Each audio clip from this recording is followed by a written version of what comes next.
इसकी बीबी मर गई है, मतलब मेरी माँ मर चुकी है, तो ये भी उसके साथ चला जाता ना। ये यहाँ कर क्या रहा है? मुझे तो इतनी सी बात समझ में नहीं आ रही। ये बुढ़ा ना इस धरती का बोझ है, बोझ। तुम्हें जरा सी भी शर्म नहीं आती है? अपने बाप से तमीज से बात करो शताक्षी। जिस इंसान ने तुम्हारे लिए इतना कुछ किया, उसके लिए ऐसा बोल रही हो? अपनी गुजरी हुई मां के लिए ऐसा बोल रही हो? धिक्कार है तुम्हारी जैसी बेटी पर। कोई लड़की इतनी गिरी हुई कैसे हो सकती है कि अपने मां बाप के लिए ऐसा बोले? उन मां बाप के लिए जिन्होंने उसके लिए क्या कुछ नहीं किया। मुझे शर्म आ रही है कि मैंने तुम्हारी जैसी लड़की को डेट किया और तुमसे शादी का सपना देखा।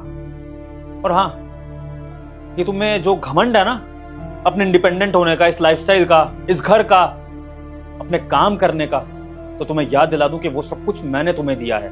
तुम मेरे घर में रह रही हो, मेरी वजह से तुम्हारा ये लाइफस्टाइल है, और जिस ऑफिस में तुम काम कर रही हो वो भी मेरा है। तो अब मैंने फैसला किया है कि जो लाइफस्टाइल मैंने तुम्हें प्रोवाइड किया था, जो जिंदगी मैंने तुम्हें दी थी, वो सब कुछ मैं तुमसे वापस ले रहा हूं। निकल जाओ अभी के अभी मेरे घर से, और कल से तुम्हें काम पे आने की भी जरूरत नहीं है। अपना ठिकाना कहीं और ढूंढना। और रही बात तुम्हारे पापा की, तो अब इनका ख्याल मैं रखूंगा, क्योंकि एक बाप को खोने का दर्द क्या होता है वो मुझसे बेहतर कोई नहीं जान सकता। विभोर, तुम कैसी बात कर रहे हो? मतलब सीरियसली तुम इसके चक्कर में मुझे छोड़ रहे हो? मतलब हम दोनों का फ्यूचर प्लान क्या हुआ था हमने पूरा? फ्यूचर? तुम्हारी जैसी लड़की के साथ मैं फ्यूचर देखूं? अरे जो अपने माँ बाप को इतना दुख पहुंचा सकती है, उसका मेरे साथ क्या फ्यूचर होगा? जब तुमने अपने माँ बाप को नहीं बख्शा, तो कल को अगर मेरा बुरा टाइम आया या फिर मेरे पास पैसे नहीं हुए, तो तुम तो मेरे साथ इससे भी बुरा सलूक करोगी, छोड़ दोगी मुझे अपने पहले पति की तरह। नहीं शताक्षी, मुझे अब तुम्हारी जैसी लड़की के साथ नहीं रहना है, तुम्हें देखना भी नहीं है। निकलो यहां से। नहीं नहीं बेटा, मेरे चक्कर में तुम इसको क्यों निकाल रहे हो? मेरा क्या है, 2-4 दिन की जिंदगी बची है, कहीं फुटपाथ पे काट लूंगा।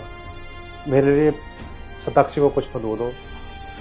अंकल जी, आप तो बाप है ना, आप तो शायद अपनी बेटी को माफ कर ही देंगे, इतना सब होने के बाद भी। लेकिन ऐसी लड़की को सजा मिलनी बहुत जरूरी है, ताकि समाज में एक एग्जाम्पल सेट हो कि कोई भी बच्चा अपने माँ बाप को फॉर ग्रांटेड लेके उनके साथ कुछ भी नहीं कर सकता है। शक्ल क्या देख रही हो मेरी? निकलो यहां से। विभोर, लेकिन मेरी बात। शताक्षी,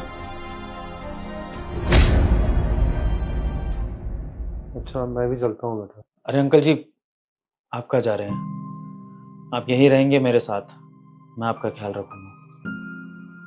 हाँ अंकल जी, जो पास्ट में आपके साथ हुआ मैं उसको तो नहीं बदल सकता, लेकिन मैं ये श्योर कर सकता हूँ कि आपका फ्यूचर अच्छा हो, ताकि